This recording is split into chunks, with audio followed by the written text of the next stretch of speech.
Of anime, and our three panel members for today are the lovely Adam. Hi everyone. And next, I'm Sam. Hello. and I'm Ryan. My surname is Mendesu. My name has Desu with it. And yes, we are doing now. You troll you. And yes, we are doing this panel to commemorate 50 years of modern anime. And today's panel is being brought to you by AJAS, the Anime Japanese Animation Society. We're an anime club that runs every Tuesday night. Our flyers are available up front, and we'll give you more details about our club at the end of this presentation. If you're still awake. Alright. Okay.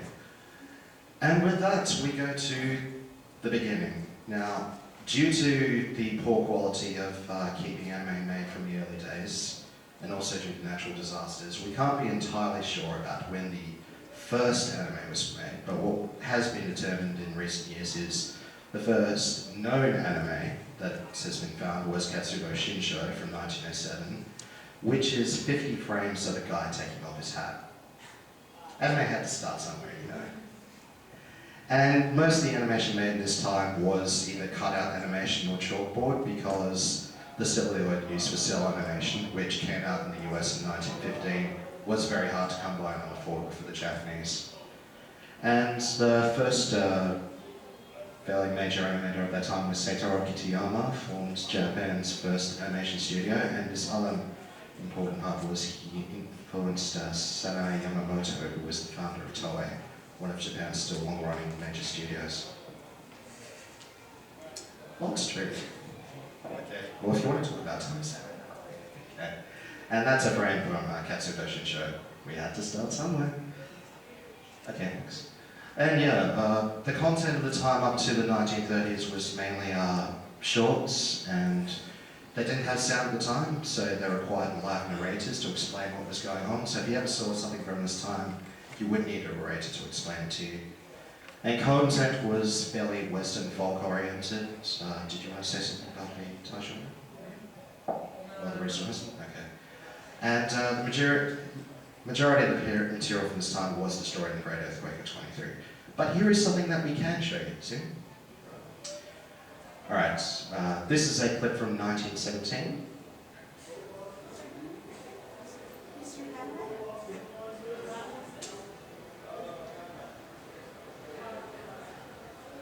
Honestly, the thing I found the most interesting about that is the credit in the bottom right, which is it's from the Tokyo National Museum of Modern Art, even though it's clearly just a YouTube rip. Oh gee, where else was I going to find stuff from that early? Okay, yes, it's more probably a Nico rip. No, wait, no, it's not. It doesn't have the W's, so it can't be Nico. It's not like covered in W's. No, you can rip it separately. Yeah, but why would you do that? You need the W's. Yeah. That's your territory, mate. Okay, and one of the major guys in the early days was Nobuo Fuji. He was very talented with the cutout technique, but more importantly, he was the first person to come up with sound syncing in anime. And first time properly recorded sound was used in film in anime was 33. And during the 30s, the celluloid for animation became affordable, so cell animation became more prominent in the 30s. But notably, the content became more conservative. Why? Because the war. In 37, the Marco Polo incident caused the need for anime to become a propaganda medium.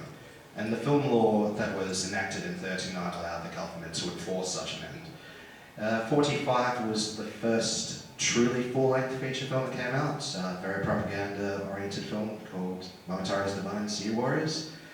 And post-World War II, the government steered anime in a democratic direction, and the US destroyed most of the material at the time, as you would. And next is a clip of some of the things from the 30s and early 40s.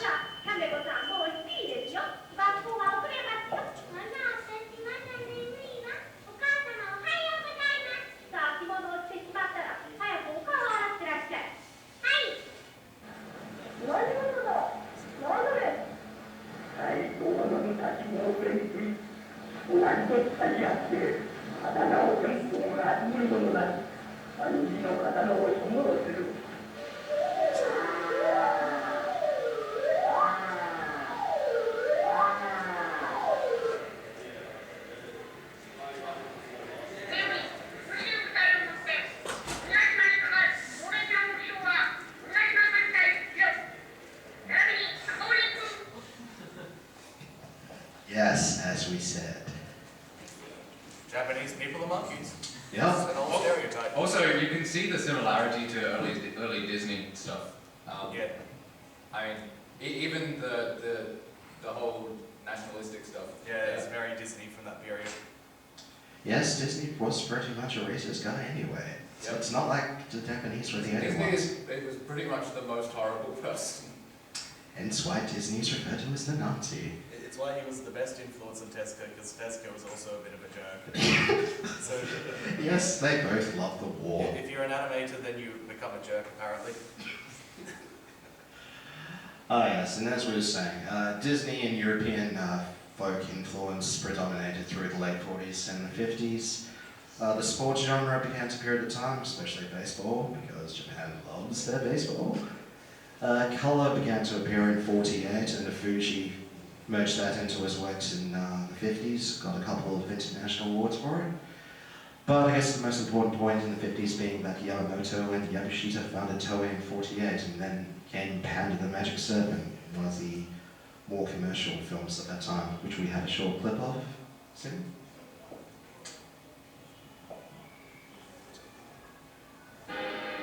That's one back on the bus. You fool!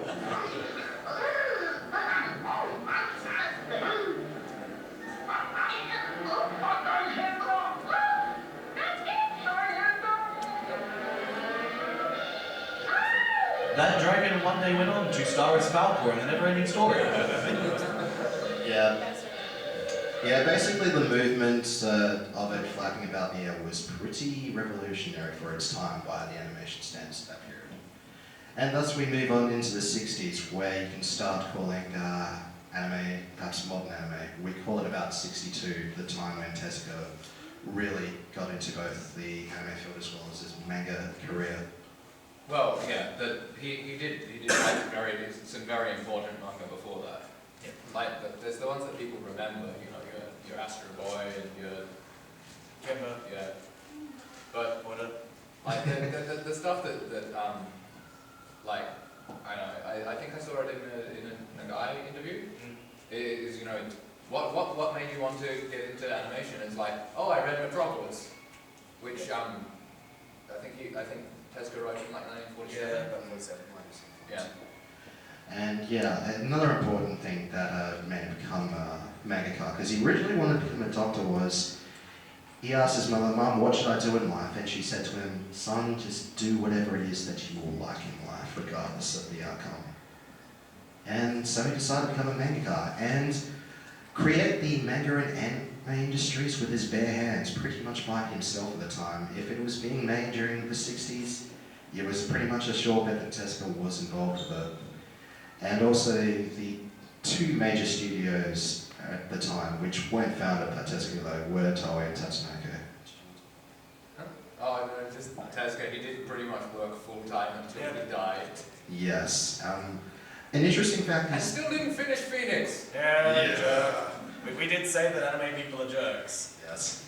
But however, he was enough of such a person that film director Stanley Kubrick actually very much wanted Tezuka to be part of the Space Odyssey 2001 crew and spend a year with him in England. But of course, since Tezuka was pretty much forming the industry with his bare hands, he said, "No, unfortunately can't, but I really want to see that film when it comes out."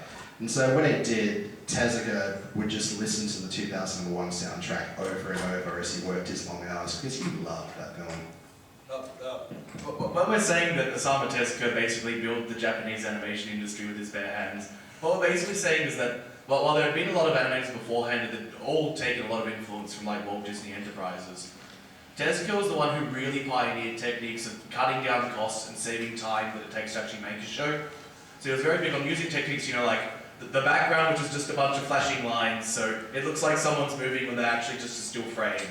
And all those clicks, you know, cut to black and have a flash and it's something being a sword cutting things. Those sorts of tricks were all very much pioneered by him to cut down on costs so he could actually make shows in a reasonable time and actually get some money off it, hopefully. So he was not just building an industry, he was building an industry that could actually produce lots of content at a fairly fast rate. Which is what they had to do, because TV Budgets pretty much did have small funds at the time, and pretty much still do. They had funds. Yeah, it used to be. Yeah, some of the more prominent shows from that time were, of course, Astro Boy, Gegege no Kitaro, a fairly entertaining one about ghosts and other spirits.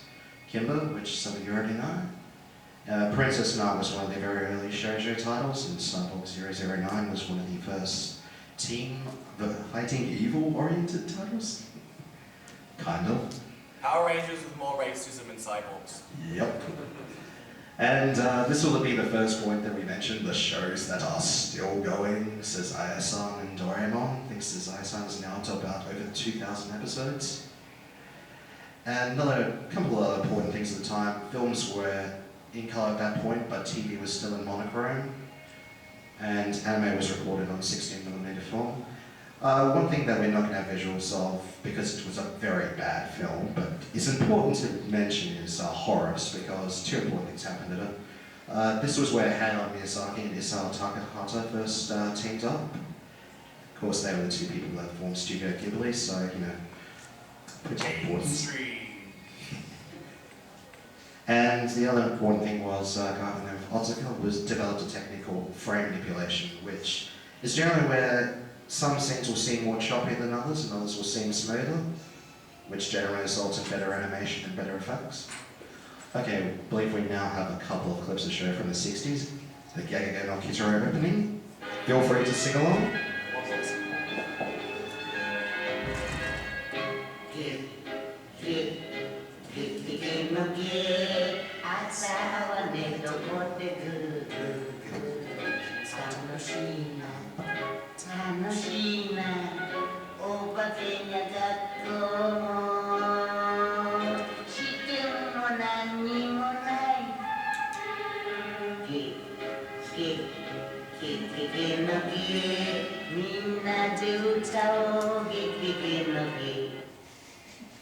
Try to get that out of your head.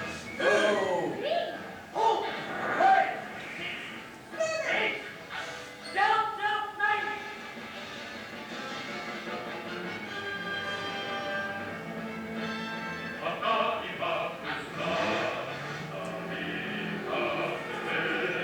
Yeah, it's pretty much the manliest show ever.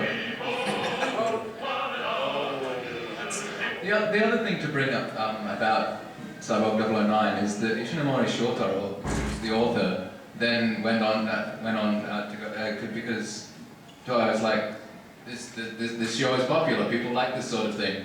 And it's like, okay, have Kamen Rider, and make money from Kamen Rider for the next 50 years. Kamen Rider is basically a superhero series, which is a live-action show. It's basically...